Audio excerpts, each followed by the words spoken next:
Hey everyone, Cahlen here, and today I'm going to be harvesting one of the 60 Jerusalem artichokes that I have planted. You can see them all behind me. They're all in 10-gallon pots, and basically it's the crop that I think is going to yield the most food. And I think, well, basically today we're going to find out if I'm right about that. I'm going to leave them all in these pots over the winter. That's one of the nice things about sunchokes, is that you don't really want to harvest them until you're ready to use them, and they store really well over the winter, and actually they become more flavorful, and they have less of the, I think, the inulin in it, which can cause people to get kind of bad gas from eating them. So basically just leave them in the ground over the winter. And if you don't harvest them for food, if you didn't need them, then they're going to grow up, and they're going to, in the spring, and they're going to grow more food for you. So anyways, supposedly they're one of the most food generating per acre plant that you can grow. And basically we're just going to take a look. I pulled this guy out here. I'm going to yank out the roots, and we're going to see how much we got. Okay, so first I'm just going to try just pulling it up and see what comes out. Oh God, there we go.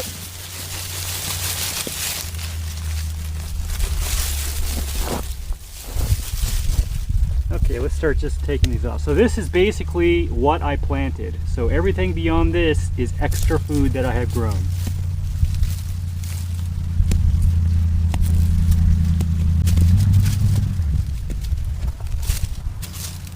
Here's probably the one that I actually planted. He's kind of actually rotten, so I'm just gonna throw him away. Now we go digging.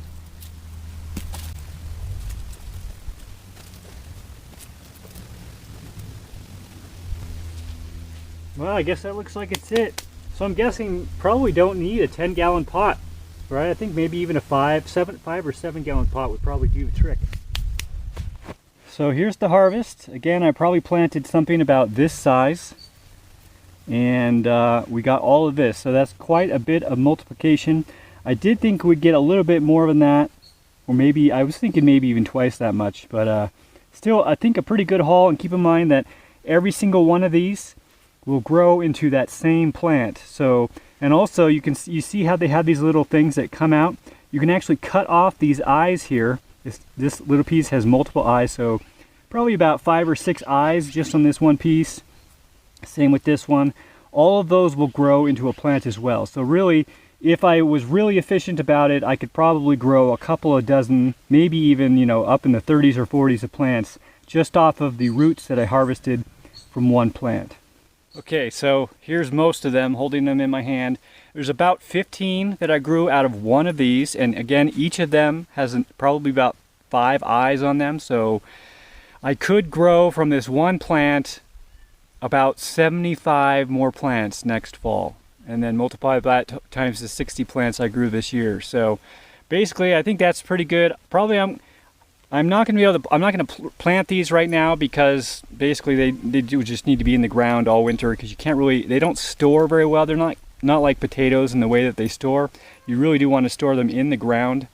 Hey kitty. So what I'm going to do is I'm actually going to eat these over the next couple of days and see how much food they give me. So I won't be eating my rice, quinoa, and lentils. I'll be eating these, and so I'll probably make a video about that. First, in order to reduce how gassy they make you do want to soak them overnight, so I'm probably going to cut them up and into little slices and put them in water overnight, and then I'll cook them the next day. So anyways, that's the harvest. I'm going to leave the rest of them in over the winter, and then probably go and plant more of them in those same pots, and then plant the excess, which will be a lot of excess, in a field somewhere, maybe even on a couple different people's properties. And then also I'm doing guerrilla gardening, so I'll be planting more out in the wilderness as well. So I just thought I would also mention real quick that I planted these after the actual summer solstice, so they really only got about half of the growing time that they would have got if I had planted them at the correct time of the year. So even though I think it was a pretty good harvest, it was less than I thought it would be, but next year it'll probably be substantially more. We'll probably get much bigger tubers and probably quite a bit more of them. So we'll just have to wait till next year to see. So anyways, I'll see you later. Thanks for watching. If you like this video, please consider sharing it. If you'd like to help me out in a more substantial way, you can learn how to do so at cahlen.org/gift. And if you'd like to have a one-on-one conversation with me, whether publicly or privately, you can learn how to do so at cahlen.org/one-on-one. Thanks again for watching.